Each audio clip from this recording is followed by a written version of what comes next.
Hello, cyberspace. It's me, Angie, and I welcome both you and your ears to an episode of Life, Love, Music, and Space Travel.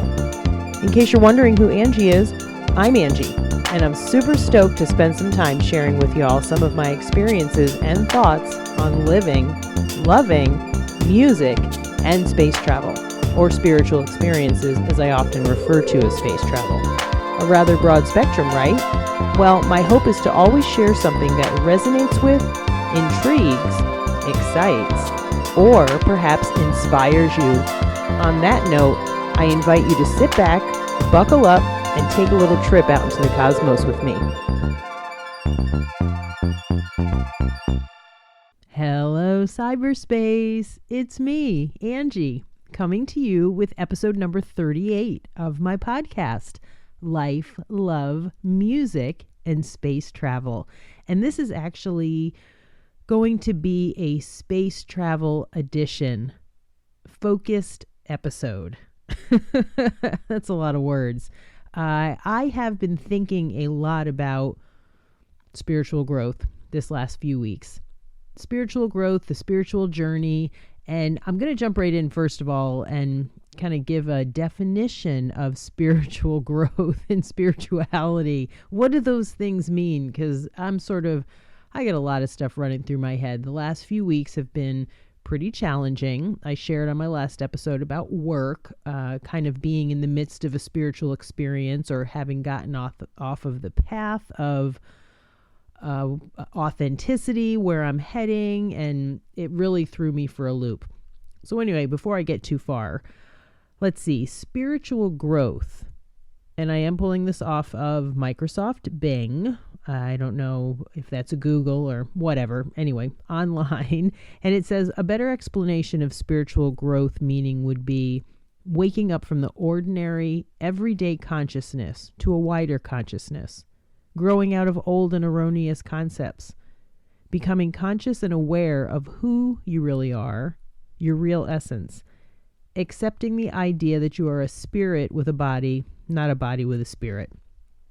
I think one of the ones that really resonates with me out of those four definitions are waking up from the ordinary, everyday consciousness to a wider consciousness. And then I will quickly switch windows here and go over to the definition of spirituality. The quality of being concerned with the human spirit or soul as opposed to material or physical things. Well, that really resonates with me. And so I'm definitely aware that I'm not always in the spiritual world. So I really want to put that out there too, as far as I'm not coming from any sort of lofty place, like I'm a super spiritual gal who's always ohmed out, and that's not it. But I am definitely tapped into an idea of the spiritual life where I have a desire to be less focused on the material world, for sure. Material world, and what else did it say? Material or physical things. I can get so lost in those things. The money, the bills, the where am I supposed to live? What am I supposed to be doing all of this stuff, instead of just staying grounded and kind of really enjoying this spectacular ride that is the earthly experience. So, like I said, I kind of want to take a journey through my spiritual growth process, if you'll indulge me. Of course, with the serious interest on my end, I would love if others would reach out to me.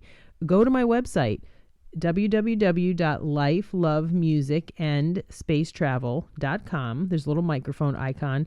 Leave me a message, record me a message, and talk to me about your spiritual experiences. I know I'm surely not the only one who's had them. Maybe you haven't had one. Maybe you're not really tapped into the spiritual life. If you're interested, intrigued, I love talking about the spiritual journey. Long before I ever became aware of the spiritual journey or had a label for it, my first, I'll say, spiritual experience was probably the first time I either smoked weed or got drunk. I think that was it. It changed my mental perception. It shifted things, and that I can't explain it any other way. A spiritual experience for sure. I'll probably say that word way too many times. I'll try not to get too annoying with it. But man, that just shifted stuff. I mean, definitely for me, alcohol was a first like serious magic elixir. It gave me wings in many ways and changed my mental and emotional state. And as a teenager, that was heaven. Anything to get out of being who Angie was a great thing. In many good and not so good ways. I think in my first drunk was a mess, and my last drunk was a mess, but a lot of stuff in between. My mind shifted. After that, I'll never forget the first time I took acid. Maybe you're listening out there. Roddy Quinn's camp. It was me, I think John, Jim, Roman, Jen might have been there.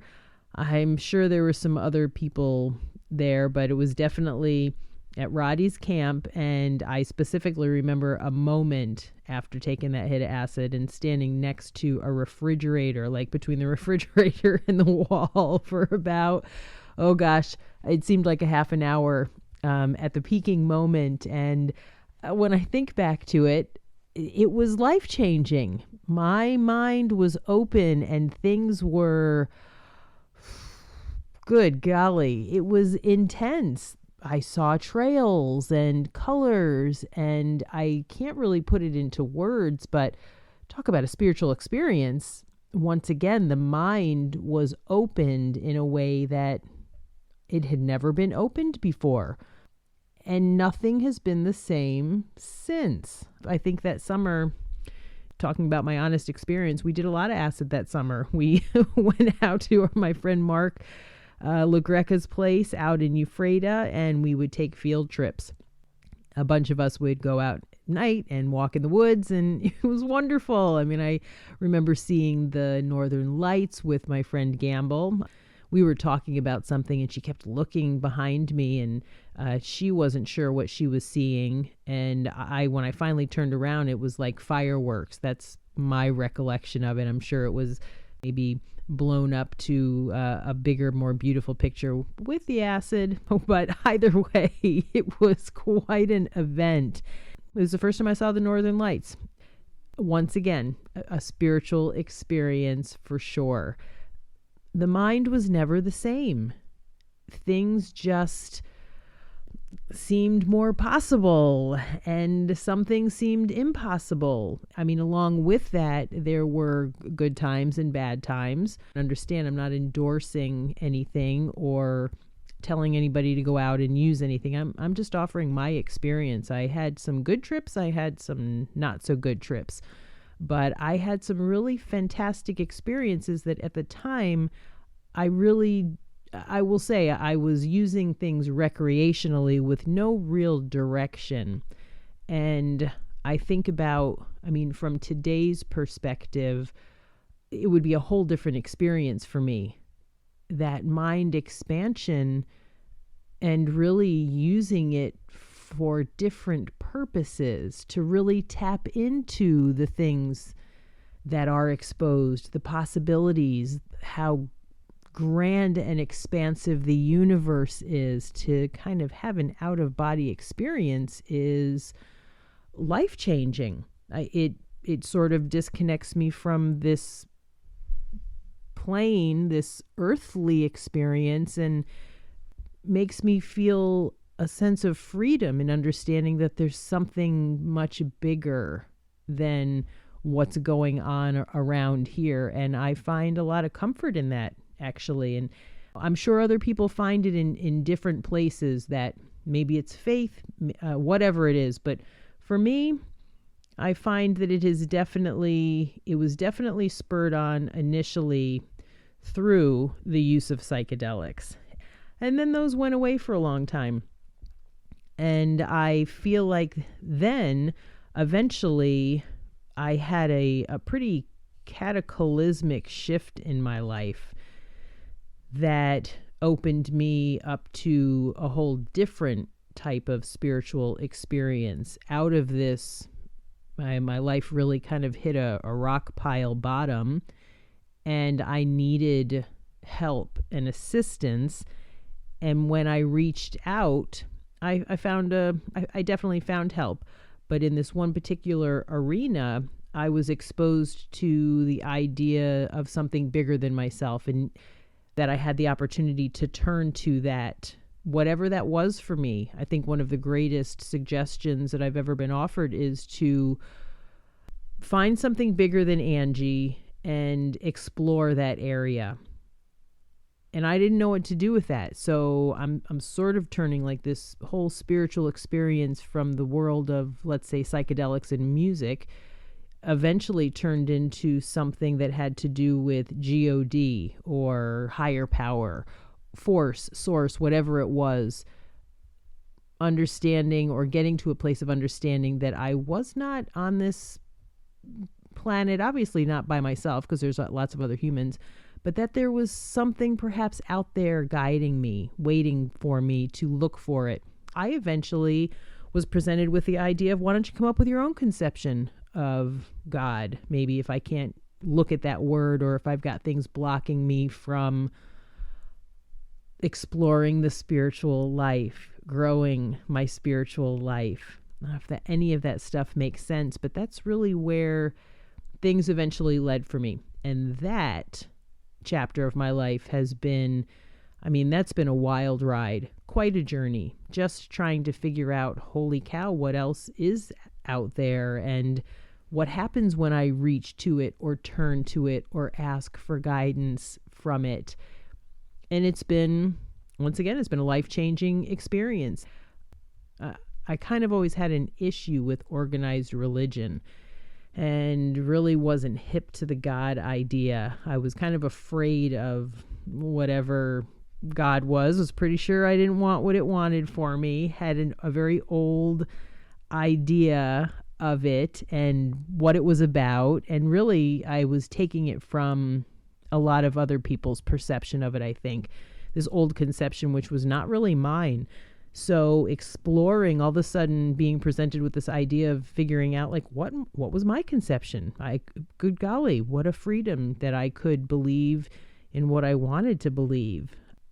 I do use acronyms, and I like the great outdoors. I like the gift of desperation. I'm kind of willing to turn to something else because I desperately need some help. And the spiritual, as I talk about like the spiritual experience, it brings up a lot for me. I know that there are places in the world and people who have been persecuted for their faith. And that to me just seems absurd. We should be able to believe what we want. Ultimately, I guess, as long as it's not harming anybody else. But my belief in what it looks like, it shouldn't be judged by anyone. And who am I to judge anybody else's? Now, that's also a new, not to say a real new thing for me, but there was a time in my life when I judged other people for their beliefs, and it wasn't hip to other ideas. And anyway, as I continue on this journey, I'm not sure if I've said it before, but I feel like I have learned, or I'm still continuing to learn, that there's no correct or one way to grow one's spiritual life. To each your own. The only necessary component is growth. So whatever that looks like for me or you, just keep growing. Something that allows for limitless expansion. I'm excited. The spiritual life for me, it makes life so much more interesting. As I've mentioned, I think the good times, the not so good times, when I am connecting them to the idea of personal growth, spiritual growth, it gives purpose to all of it. Am I growing through this? I can't help but grow through, especially the challenging stuff. I don't always grow in truth through the good stuff, but the challenging stuff, something happens to me. I change. I gain faith or trust, or I learned something. And to me, that's exciting.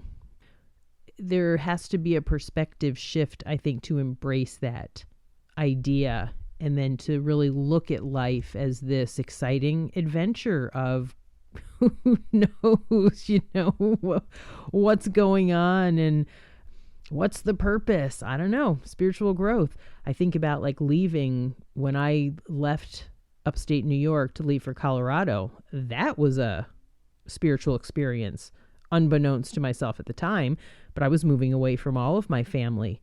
That was a huge growth spurt. I didn't grasp the spiritual aspect of it until truly beginning a spiritual journey when I decided ultimately to quit drinking.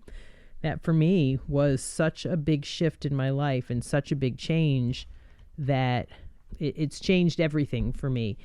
I had to put things down. I needed help and assistance, and it's just made me look at life differently. So I kind of bring all of this stuff. I'm heading to Florida in 2 days, Orlando, for PodFest 2023. Yeah, I went to PodFest 2022, and I went to She Podcasts a few years ago. Maybe that was 2021 or 2020, something like that.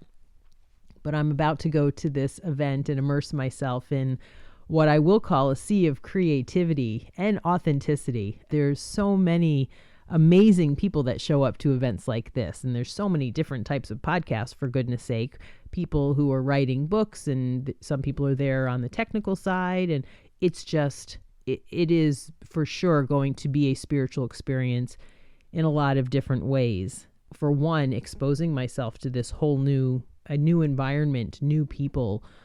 I am really an introvert in many ways. I do like people, so there's an extroverted side of me, but I can only take so much for so long, and it probably comes down to, in truth, the fact that I don't drink anymore. I don't have the social lubricant, and I'm not always comfortable in that environment, and fear of being vulnerable or exposing just this Angie with nothing to cover myself up with or to feel like I fit in. It can be very challenging for me. That being said, I'm heading to Florida and pretty fucking excited about it, I will say. And with that comes some space travel. I'm going to fly there. So I am actually going to fly through space. And prior to that, I'm actually going in for a ketamine infusion. That's tied into, for one, my mental health. This idea of spiritual growth, it's had an incredible impact on my mental health. Things got very dark for me. I used other things to sort of help myself get through challenging times, or I wasn't asking for help at all, and I was just kind of white knuckling it with no assistance. One of the greatest additions in my later life here has been the addition of ketamine infusions. And I will always give a shout out to my dear friend Alex Mintling, who hosts his podcast, The Builder's Journey.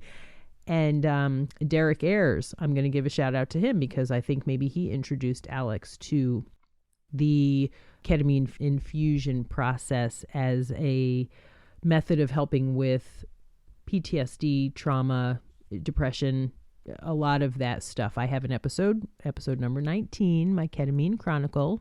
Please listen to it if you're curious.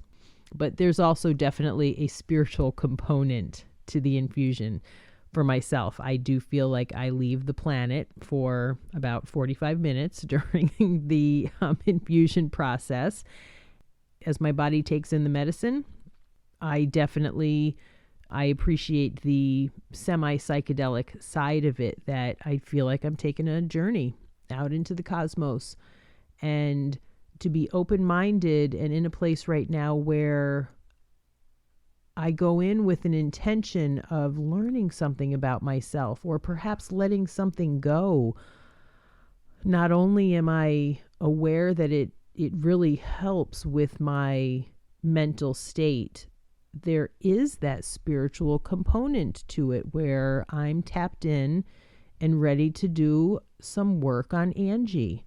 I read earlier, I've mentioned him quite a few times. I love Ram Dass, and I was reading through some stuff earlier, some of his quotes, and one of my favorites is, "I can do nothing for you but work on myself. You can do nothing for me but work on yourself." That is Ram Dass. I absolutely love, love, love that. And it brings me back to this idea of spiritual growth. If I'm focused on me and trying to take care of my stuff, the world changes. It's a really spectacular thing. One of the other quotes that I read recently said, if you feel a sense of social responsibility, first of all, keep working on yourself. Living peaceful yourself is the first step if you want to live in a peaceful universe. And I am paraphrasing that a little bit. That's also Ram Dass. It just brings me back to how important I feel like this thing that a lot of people might call woo-woo, or whatever people say about, spirituality, or what is that? I believe there is a difference. My thought process on the difference, let's say, between spirituality and religion is spirituality is more of an active relationship with something bigger than me, not just the, let's say, the book smart side of it or the written word per se, but actually living the stuff that I'm learning. I've had to do a lot of turning things over, asking for help from, I call it generally a higher power, force, source. I also call it God. I call it all kinds of things at different times. I just know that whatever is in charge is not me. And I think in order to look at life from that perspective, it requires some ego squelching, which cannot be done without a spiritual perspective, I think. And I'm grateful to know that I'm not in charge. I don't want to be in charge. And my way is not the only way. I had a wonderful conversation with a friend today, and we just chatted back and forth about how neither of us really knows what's happening in life. What are we doing? What are we supposed to be doing? Where are we going? Who the hell knows? And so what do? I bring myself back to this present moment and ground myself with being right where my feet are, as I normally am when I'm recording a podcast, in my bedroom, in mom and dad's house, with my doggies sleeping pretty soundly, and everything is okay right here, right now. I can really exhale when I get to that place. And without a spiritual perspective, I think before I was just sort of always breathing, never relaxed, never able to take a breath. It brings me back to being very grateful for this cataclysmic event that shifted my world at one point. It shifted it dramatically, and it woke me up. Yeah, I don't like to use the word woke. And so I'm not coming from that, whatever that definition is, but I'm definitely hip to the idea of being awake. I was asleep for a long time, just blindly going through life, reacting to everything around me, lots of reacting. Today, that's not what it's about most of the time. There are certainly these big moments that sort of throw me for a loop, and I just am hanging on for the ride and struggling to stay focused. But there's a lot of smoothness between that. That's not the right word, but there's a lot of smooth sailing that I find these days that's directly related to having a spiritual practice of sorts. And for me, especially lately, I have really added meditation in to my life. And in truth, it's like maybe 10 minutes a day. Quite often it's 10 minutes at night when I'm going to sleep. I use a sleep meditation, but I have done a lot throughout the day too, and adding in just these different things. And I can't really talk about how it works. I can't tell you how or why it works, but something's changing. My thinking is not quite as consistent as it used to be. There's a lot of downtime in the brain, and that allows me to see the blue sky and hear the birds chirping, see the cardinal on the tree branch or whatever it is. It's really fucking wonderful to be tapped in to the present moment. When I think about books, I've mentioned many times too, I love Eckhart Tolle, The Power of Now, A New Earth, 2 great books. I listen to stuff on audiobooks, but I have read both of them. Highly suggest those if you're thinking of any sort of spiritual stuff. The Power of Now can be a little dry, but super pertinent to bringing myself into the present. This is where life is, right here, right now, not in tomorrow and not in yesterday. And of course, Michael Singer, The Untethered Soul, life-changing. And I'll also say he had an 8-session series that was put out by Sounds True. They had an online course that they did with him, Living from a Place of Surrender, The Untethered Soul in Action. Life-changing. That's been a life. I've listened to the book so many times. It's a great book, I think, or a great series for anyone who's interested in tapping into a spiritual life and making some serious changes. I am going to throw it out there for whatever it's worth. The Big Book. Yeah, I love The Big Book. And that's for anyone. If you have a drinking problem or don't have a drinking problem, I suggest you read the first 164 pages. I think you can't help but learn something about yourself or perhaps your loved ones. At the very least, that has been a life-changing book for me. Adding into my journey also, really having a therapist, ketamine infusions, the literature that I read, meditation, this journey of recovery for sure that comes with sobriety. I love the idea of mind expansion stuff. This is probably, me exposing myself a little bit, but the psychedelic world I find incredibly interesting. There's lots of talk out there right now about like psilocybin, microdosing. Those types of medicines, for me, in my opinion, instead of pharmaceutical stuff that comes with explosive colons and suicidal tendencies and all of these other horrific side effects, to have something perhaps in whether you're macrodosing in a responsible manner or microdosing, which is not about getting high or anything like that, but that the medicine itself does something. I just think there's some really incredible options out there right now that I find very intriguing. And I'm grateful to be in this place in my mind where I'm aware that I have options. I do. I have options and I have a lot of choices.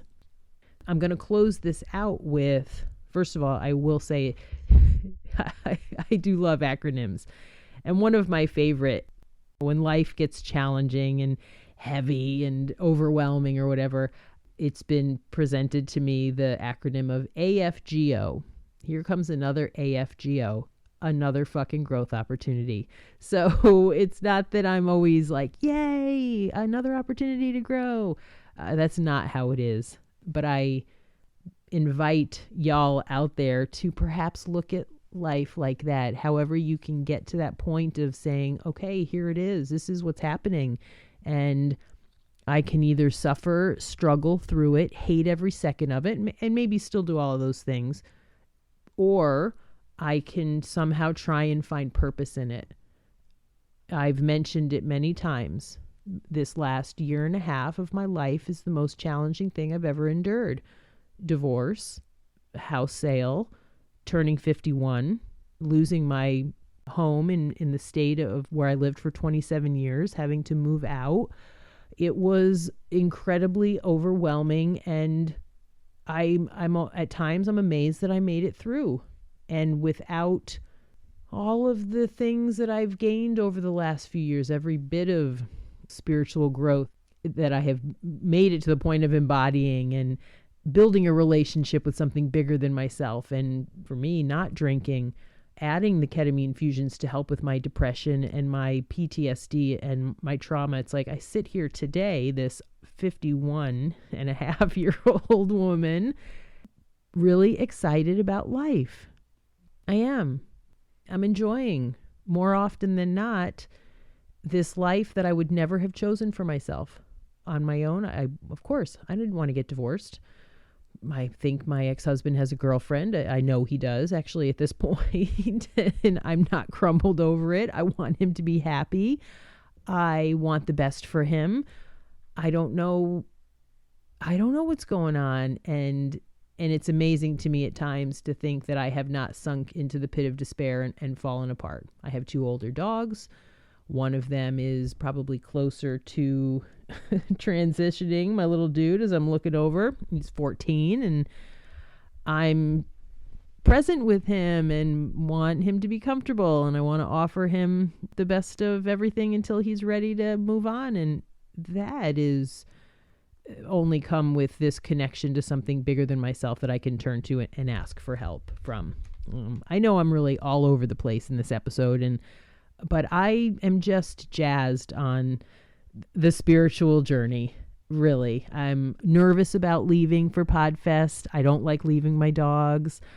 I don't really care to fly. I've got all this stuff going on. I haven't packed one thing yet, but it's all going to be okay. I'm recording my podcast. I'm doing something authentic. I'm going to go to bed here soon, and I'm not really freaked out about anything. I'm going to go get my medicine on Wednesday, and I will say I have been feeling a little off, and it's been strange because part of me has been judging myself and saying, oh, do you really need it? Is it really helping? And the truth is, it is. I definitely have been feeling a little off balance lately, and so I'm going to go take my medicine and feel okay about it, because this is Angie's life, and if anyone is judging me, fuck them. But also, I'm trusting myself. I know what my motives are and my intentions are, and I like this person that I am today. So that's really a lot of stuff that's all over. I'm all over the place, but I am going to finish up the episode with one of my favorite things. Y'all know Pod Decks, Travis Brown. I'm giving props to Pod Decks. I'm going to see you soon at Podfest. And so here I am. This is actually out of the self-growth card deck. And the question is, how are you currently growing personally? And I've probably said it all through this episode. Like I'm still growing. I'm still growing through my divorce. I'm still letting go of my old life. I am each day settling a little further into the idea that, yeah, I am divorced and I don't live in Colorado anymore. And maybe y'all out there are tired of hearing it from me, but I appreciate having a place to express that this change process does not happen overnight. It does not happen overnight. It's been a progressively slow, at times, process for me. I'm still settling into the fact that the life I thought I was going to have is not anymore. And I'm now presently living a different life. And the beauty is that I'm in it more often than not. I'm enjoying this, being in the house with my parents. I'm very much enjoying being near them and with them, and very aware of this opportunity that I have, instead of wishing things were different and missing out on all of the stuff that is taking place right now. I'm excited. I'm about to head to Podfest because I have a podcast. That's what I did. I started a podcast, and I sold an eBay item today because I have an eBay business, and I'm growing in just continuing to accept life on life's terms. It is not the way I would say I want it to be. And in truth, it's probably fucking a bazillion times better than anything I could ever put together for myself. Currently growing personally in all kinds of ways. And as I head to Florida and expose myself to this kind of grown-up experience, I'm pretty sure I'm going to grow in that process. I'm going to learn all the stuff that I can. I'm going in with intention of asking questions. I'm looking forward to networking and socializing, meeting new people, and just, continuing to grow. One more question. What is your personal mission in life? How are you currently carrying it out? I am going to tie it in with both of those Ram Dass quotes. First of all, I realize my personal mission in life is to be the best Angie that I can be. Better than the Angie yesterday. Not to be the Angie that I think everybody else wants. Not to be the best, whatever I think the world thinks the best Angie would be, but to be the best person that I can be, so that I go out into the world a better person, not a reactive mess of angst and resentment or control and fear. All of that stuff. I'm really That's my personal mission in life. I want to be living an authentic life. And I hope the same for everybody else. If we can take the focus off of what everybody else should be doing, the person driving in front of me, or how the weather should be, and instead settle into embracing life as it is, that's a happier life, which I think would make the world a happier place. How am I currently carrying it out? Well, I'm continuing to expose myself to healthy literature, and I'm doing the things that I know I need. Once again, I am not here to promote or tell anybody else what to do. For me, I see a therapist. He's been absolutely fantastic. I'm very grateful for him. I think we had a kind of a rough start in the beginning, but I'm very grateful for him at this point. I'm grateful for the Future Psych Ketamine Clinic in Myrtle Beach. An angel who is giving me my medicine and helping me along on that journey. I'm meeting with my people and continuing to grow my spiritual life. That's it. I'm continuing to stay open-minded to learning, to accepting life as it's being presented to me, and not sitting in place of how I think I would like it to be. I still, of course, I go out and I do things and I make decisions, and like that, my work nightmare recently. But I am currently on this personal mission to be the best Angie that I can be by continuing to grow my spiritual life. I kind of think that's enough out of me. As always, I can't express really enough to those, how grateful I am to those who continue to support me, who really give me some great feedback. This forum is really a place for me to kind of express myself, and my intention through it is to hopefully inspire somebody. I know I'm sharing my experience, and it's not about like just talking about myself, but my goodness, I have gone through some stuff, and I do want to let others know that you can get through the darkest of times so as to be able to enjoy the joy that is presented on this earthly experience, on this journey. Stay open-minded. If you're struggling with the whole faith thing or higher power or God thing, whatever it is, come up with your own conception and explore that. Make it a joyful activity. Yeah, I think that's it for now. Here's to Podfest 2023. I can really hardly wait to see everybody there. Thanks to everybody who's putting this event on. And on that note, I wish y'all a good night or a good morning. And thanks for listening. Bye. So we've reached the end of today's episode. Thanks so very much for listening. It's now time to reconnect to planet Earth and all that comes with living on the blue ball. I'd love to hear your ideas for future episode topics, along with any and all positive and or constructive feedback. Please feel free to contact me at ashyisbadass@gmail.com. Thanks again for spending some time with me and allowing me to share myself with you. Until next time, please be gentle with yourselves, be kind to animals, and do all you can to allow your authentic selves to shine brightly.